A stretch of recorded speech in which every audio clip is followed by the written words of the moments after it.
আমরা সবাই খুব আনন্দিত। আমাদের কাছে ঈদের মতো আনন্দ লাগতেছে আমার নেত্রী দেশনেত্রী বেগম খালেদা জিয়া দেশে ফেরার কারণে। আমাদের নেত্রীকে পেয়ে আমাদের অনেক খুশি লাগতেছে। যত দূর লোক যাচ্ছে ইনশাল্লাহ মানুষ আর মানুষ দেখতেছি। আমরা খালেদা জিয়ার আগমনের পক্ষ থেকে আজকে এখানে উপস্থিত হয়েছি। ইনশাআল্লাহ আমরা তারেক জিয়ার পক্ষ থেকে খালেদা জিয়ার আগমনের উপস্থিতিতে আমরা এখানে আছি। ইনশাআল্লাহ আমরা সবাই শ্রমিক দলের পক্ষ থেকে কেরানীগঞ্জ থেকে 2 নম্বর শ্রমিক দলের পক্ষ থেকে আমরা উপস্থিত হয়েছি। ইনশাআল্লাহ ব্যারিস্টার রবিটির পক্ষ থেকে উপস্থিত হয়েছি, খালেদা জিয়ার পক্ষ থেকে উপস্থিত হয়েছি, আমানুল্লাহর পক্ষ থেকে ইনশাআল্লাহ উপস্থিত হয়েছি। আমরা শ্রমিক দলের পক্ষ থেকে উপস্থিত হয়েছি। খুশি লাগতেছে, আমাদের অনেক খুশি লাগতেছে। আমাদের নেত্রীকে পেয়ে আমাদের অনেক খুশি লাগতেছে। আমাদের নেত্রীরা আমরা সবসময় কাছে রাখতে চাই, কাছে পাইতে চাই।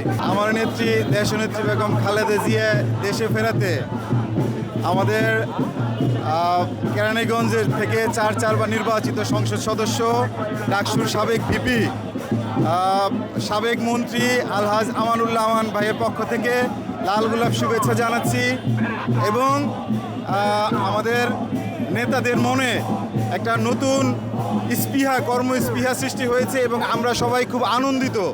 আমাদের কাছে ঈদের মতো আনন্দ লাগতেছে আমার নেত্রী দেশনেত্রী বেগম খালেদা জিয়া দেশে ফেরার কারণে। খালেদা জিয়ার কাছে আমরা চাই সুন্দর একটি দেশ উপহার দিবে এবং জনগণের ভোটে সে প্রধানমন্ত্রী হবে, এটা আমরা আশা করি।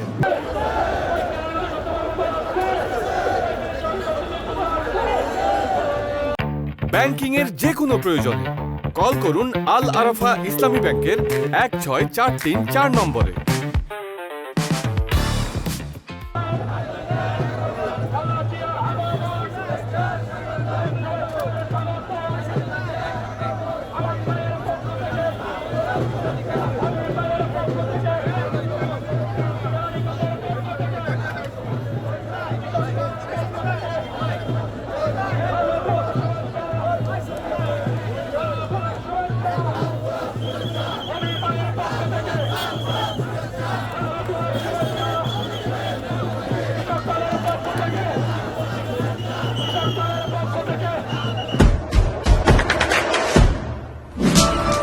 দেশে দেশে সবার সাথে দ্য নিউজ।